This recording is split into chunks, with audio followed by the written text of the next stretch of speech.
When did you know you wanted to start your own brand, and how did you decide that you wanted your own brand and not a collaboration collection with a more mainstream brand?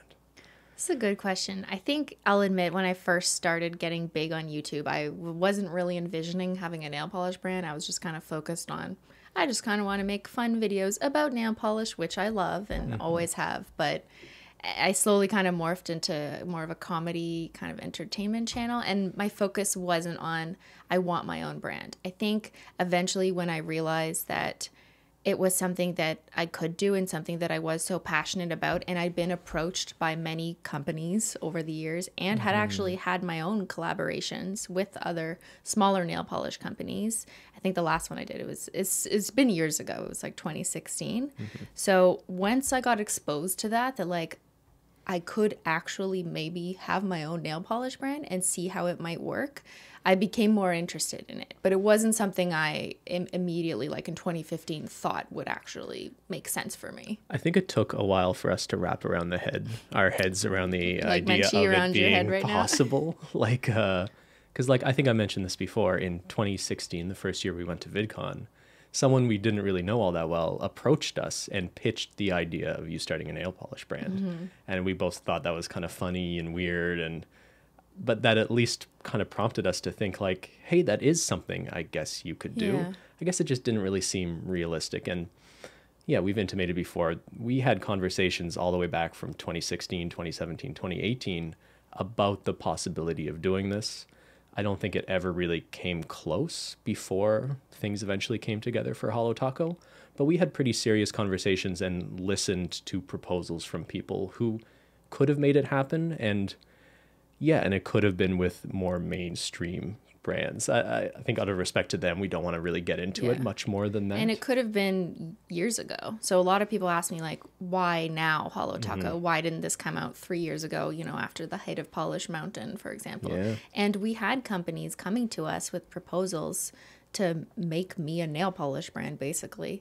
But there's just a lot of reasons why I didn't feel 100% confident in those business deals.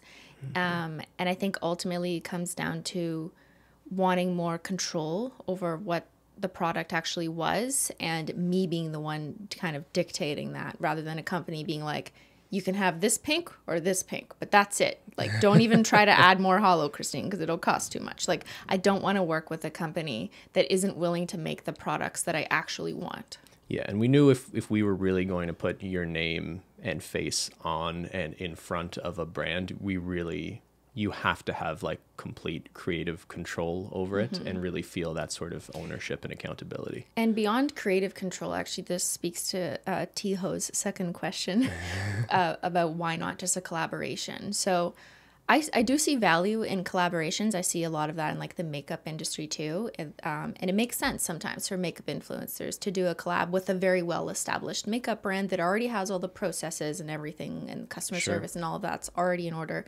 They already have confidence in their product, and that makes sense to me. For me, I had done, I think, 3 total.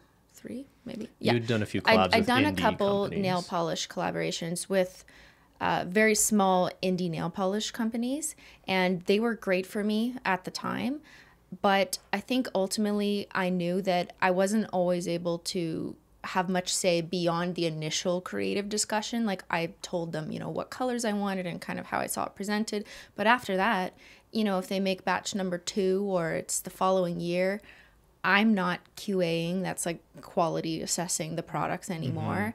I don't go to that warehouse, right? It's not really my business anymore, other than the fact that I'd like licensed my name for them to use. So I think over time, it was something I realized that wasn't right for me in the long run, and that I wanted control, not just like in the development, which generally you should have when you're collaborating, but also in the long-term goal of this brand. And then the other thing is with collaborations, it's usually a one-off deal, which is fine, and that makes sense for a lot of influencers or online people because they're busy. They're making online content, right? Sure. So they want one makeup palette or whatever it is. But for me, I had a much larger, longer term vision of hollow tacos and layering and establishing many different formulas and coming up with an overall brand that fits together so well that was not possible to do on a collaboration level. So, yeah. Yeah.